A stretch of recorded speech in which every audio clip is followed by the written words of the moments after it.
აჭარის განათლების, კულტურისა და სპორტის სამინისტროს პროექტ ქუჩის მოზაიკის ფარგლებში დღეს თხილნარის საჯარო სკოლისა და ხელვაჩავის კულტურის ცენტრის მოსწავლეებმა საქართველოს რუკა ფერადი თიხის ფილებით ააწყვეს ღონისძიების ფარგლებში მონაწილეებმა საქართველოს სხვადასხვა კუთხისთვის დამახასიათებელი ფოლკლორული სიმღერები და ცეკვები შეასრულეს.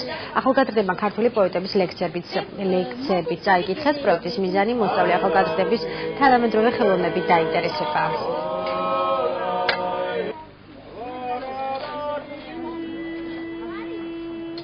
ჩვენ მასწავლებლად ვიტყვა, რომ ჩატარდებოდა ესეთი ღონისძიება, უნდა გაგვეფერადებინა ფერადი კაფელის საშუალებით, ხაზეული კუთხე შეგვეფერებინა და აგრეთვე თანდათანობით ჩვენ ეს უკვე გავაკეთეთ. პროექტის მიზანია ბავშვებს თვითონ თემში ბავშვების გააქტიურება და კულტურულ ცხოვრებაში მათი ჩართვა. ეს ცოტა თანამედროვე ხელოვნებაა და სწორედ ის არის, რომ იგივე ფილებით რაც ნებისმიერ ოჯახში მოიძიება, ასე ვთქვათ, შეიძლება რაღაცა კრეატიული და განსხვავებული შექმნა.